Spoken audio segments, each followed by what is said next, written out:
Hello, hello. Hello, hello. I'm Megan. I'm Matt.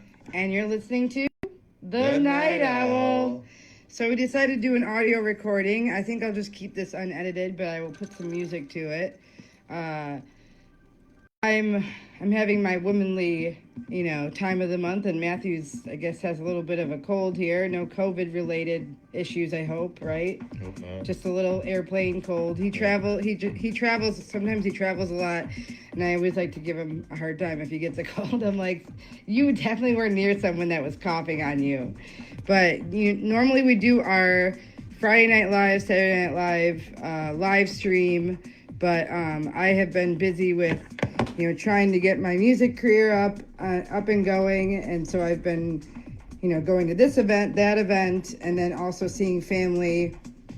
But yeah, I wanted to bring you guys some content still. We have some really good episodes for you guys, or really good content for you guys, topics today. So I think what we're probably going to be discussing is like the life segments, right? We have life, the in-between and the life. So if you guys are new, I'm Megan. I'm Matt. And you are listening to The Night Owl Chicago, an all-inclusive podcast that talks about music, art, and life, and everything in between. So, so it is, it's like the first week of December now, right? Almost second week of December. Yeah, here we are. So we're reaching the holiday season. Matthew and I have not put any Christmas stuff out. There's really no room for our tree because we have too much furniture where it shouldn't be. I think we have a piano we're still trying to donate, which I think I will donate to the Chicago Public Schools because they are in dire need of supplies or instruments or books, whatever they can get. If you guys live here in the city, I would suggest contacting CPS if they need any extra supplies or anything. They're always happy to take it off your hands. And, there are those tent cities around here too. I think some of them have been getting better. Matthew and I noticed there's a park near us that had more than 10 tents. Now it's down to 4? Yeah. So I think it's getting a little bit better before it starts to get very cold. But, this is that time where you guys should be doing this all year or more than just the holidays. But it is a good time to be donating clothing.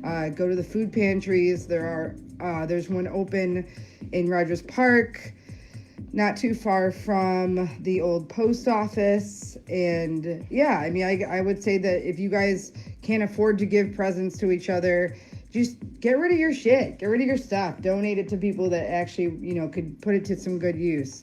So yeah, so what do we have to talk about today, Matthew? Did you have anything exciting you wanted to talk about? Or anything serious? Do we need to do a disclaimer? Yeah, I thought a few things are kind of real recent in the news. One of these is in that same vein or name as the Me Too movement, right? I don't know if too many people remember, especially earlier this year, you had the governor from New York who was accused of inappropriate actions towards female staffers. Now it's kind of come to light that maybe a little bit more has happened, and since then he has moved on. Well, his brother, you may not know, Governor Cuomo's brother is a top primetime, kind of news pundit. He has a hour-long show on CNN called Chris Cuomo Prime Time, and he has just been fired. Oh no, so where there's smoke, there's fire, huh? Well, it's not that he did anything personally, but when you start to look at some of the emails and exchange, he did. He was involved in some way. He got involved. Yeah, he got involved, and I would say he overstepped his bounds and was almost really, and why he's probably fired is because it looks like he was trying to intimidate some of these women. Oh my gosh. Well, that's the thing. Didn't we always say with all of these recent discoveries of people being predators that there were other people that knew, and now they are being held responsible because they might as well have pulled the trigger as well.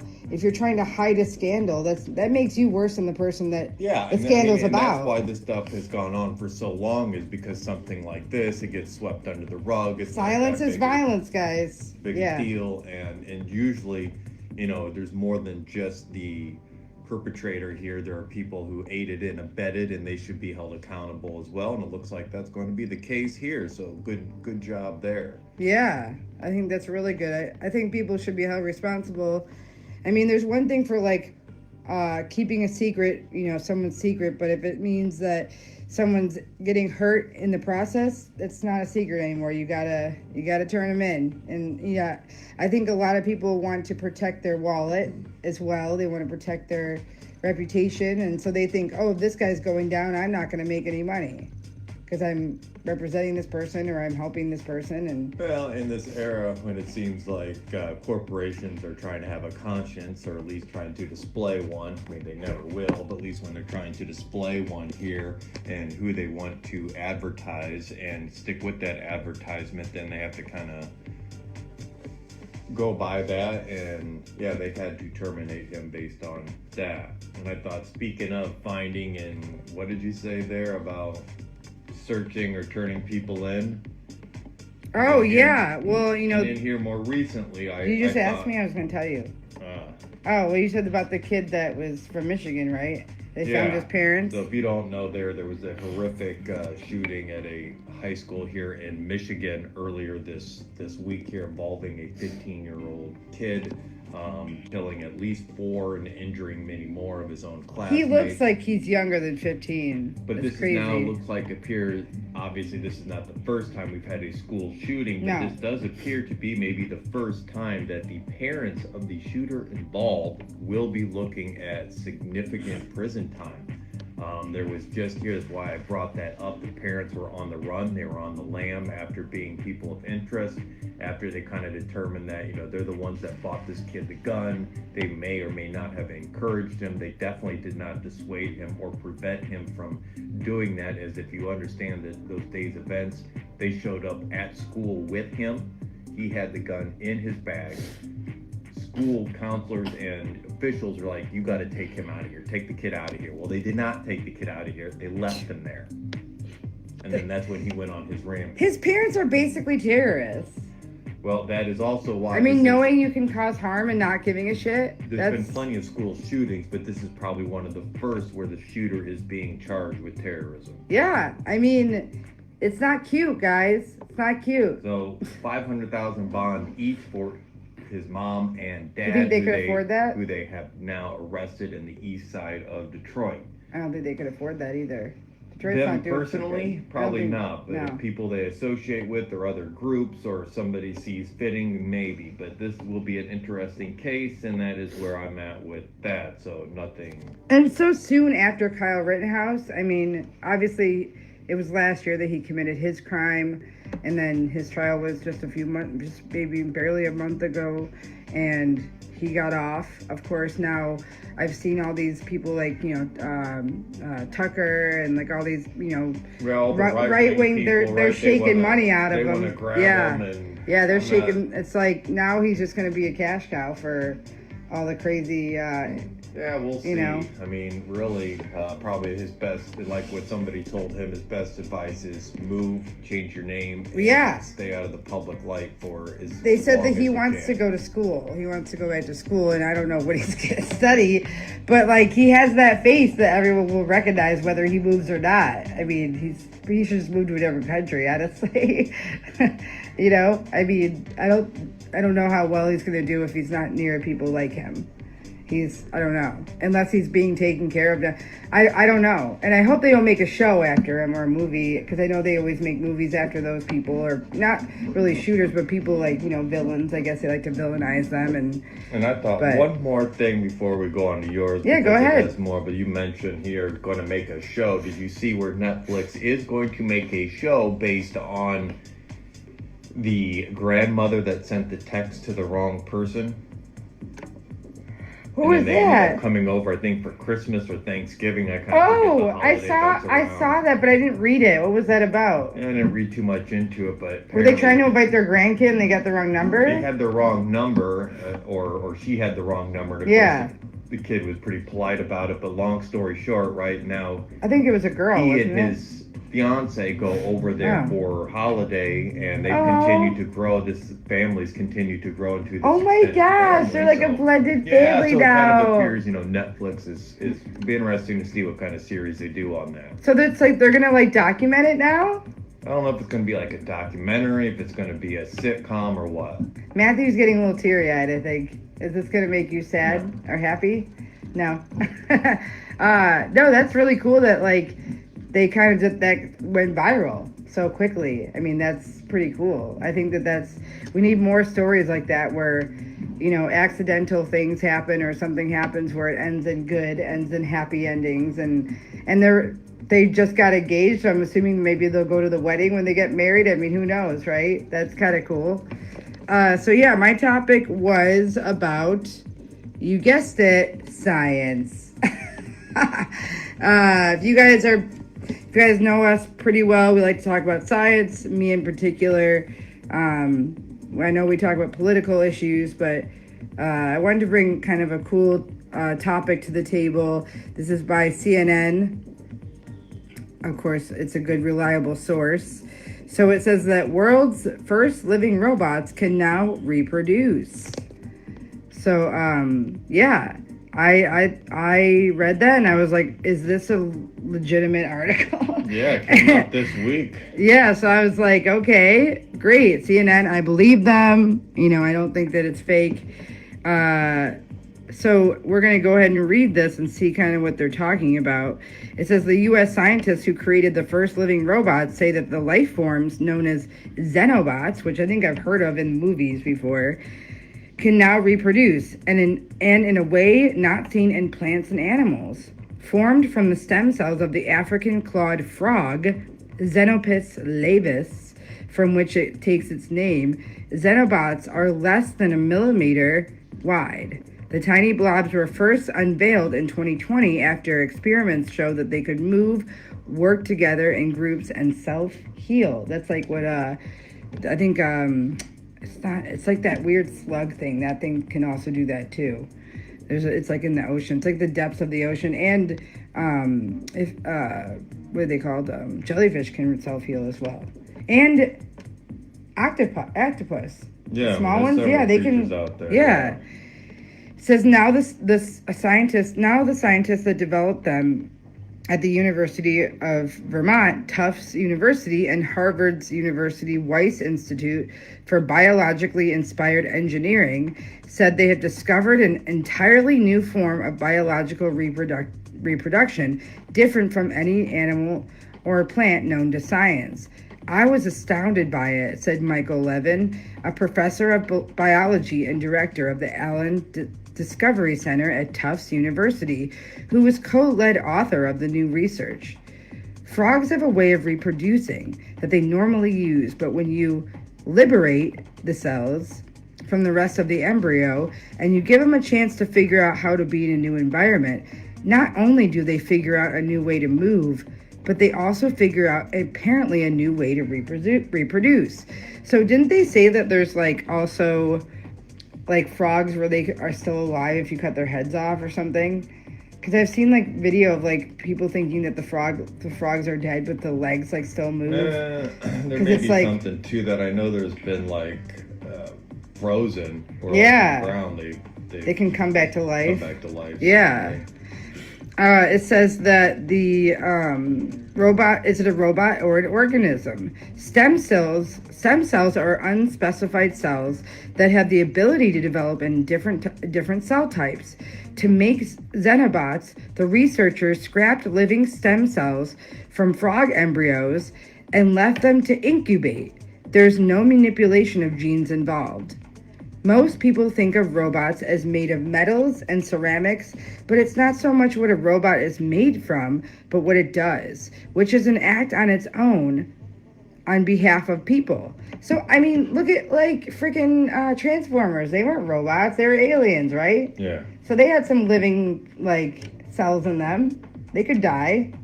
Not the same as robots. It says that Josh Bongard, a computer science professor and robotics robotics expert at the University of Vermont, said, in that way, it's a robot, but it's also clearly an organism made from genetically unmodified frog cell.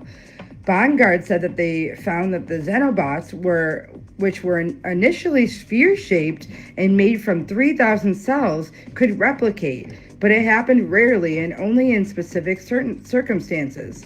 The xenobots use kinetic replication, a process that is known to occur at the molecular level, but has never been observed before at the scale of whole cells or organisms. With the help of artificial intelligence, the researchers then tested billions of body shapes to make the xenobots more effective at this type of replication. The supercomputer came up with a C shape that resembled Pac-Man, the 1980s video game. They found it was able to find tiny stem cells in a petri dish, gather hundreds of them inside its mouth, and a few days later, the bundle of cells became new xenobots. So they made a new Pac-Man. That's what they did. They used Pac-Man as a reference. They're like, how can we get it to eat other cells? Let's make it. I hope there's a Mrs. Pac-Man in there. Yeah. So it says the AI didn't program these machines in the way that we usually think about writing code. It shaped and sculpted and came up with a Pac-Man shape. The shape is, in essence, the program. The shape influences how the xenobots behave to amplify this incredibly surprising process. The xenobots are a very early technology. Think of a 1940s computer and don't yet have any practical applications. However, this combination of molecular biology and artificial intelligence could potentially be used in a host of tasks in the body and the environment, according to the researchers. This may include things like collecting microplastics in the oceans, inspecting root systems, and regenerative medicine. Those are all very good things. Yeah. While the prospect of self-replicating biotechnology could spark concern, the researchers said that the living machines were entirely contained in a lab and could easily be extinguished, as they are biodegradable and regulated by ethics experts. So they got the ethics in there, so that's good, because you don't want no labs with animals or living things without any ethics in it, right? What if they did escape? They couldn't even really escape. I don't know. They had to attach to you or something, right? Figure out, I guess, life finds a way. Well, and I'm sure they're not exposed to any oxygen, right? I think they're just like inside that dish. They had their own little environment. There probably isn't a lot of oxygen. The research was partially funded by the Defense Advanced Research Projects Agency, a federal agency that oversees the development of technology for military use. So that's what it was before. There are many things that are possible if we take advantage of this kind of plasticity and ability of cells to solve problems. The study was published in the peer-reviewed scientific journal PNAS on Monday. So there you have it, guys. We got some xenobots that might be cool, because then it's going to be an altered carbon type of world. Closer to the Terminator coming back. We're not one step. We have a very long way. You and I might be dead by the time that happens. But I think that's really great. Give me your clothes. And Matthew and I even got a Nat Geo. It's the newest one. It says the revolution is here, and it's all about new technology, new electric cars, new electric energy. So I think we're definitely moving in the right direction. Get it? Moving in the right direction. Okay, my dad joke's over. So I think we're moving in the right direction with, I think it's, those high gas prices this year, especially in California, have really sparked more politicians, new and old, to start really caring about the environment. And we have about 5-6 years left before everything can turn to shit, because they said 2030 is the kind of the deadline to start changing the way that we use energy, changing the way that we we get rid of waste, and trying to figure out how to be better humans. And this is our home, so we need to be able to take care of it. Even if we do die and we leave it to the next generation, they should not be living a shittier life than we are. They should be living a better life than we are. And we are also politically in a different climate too, where we are putting people away for their crimes, right? Yeah. So Yeah. we're moving in the right direction. We're getting there, guys. So we want to, do you have anything you want to talk about? No, You I'm good? All right, guys. So if you want to send us your stories or any topics you want us to talk about, this was a topic that someone sent to us, the xenobot. So thank you for sending that. I was like very surprised when I saw this article. So yeah, if you guys want to send us your topics, your stories, we will keep you anonymous. And our email is thenightowlchicago@gmail.com. And we are on every platform, on Facebook, Instagram. We are on YouTube. That's usually where we stream our live videos. And yeah, you guys, we love you guys so much. We want you to stay happy and stay healthy and wear a goddamn mask. I'm Megan. I'm Matt. And you're listening to The Night Owl.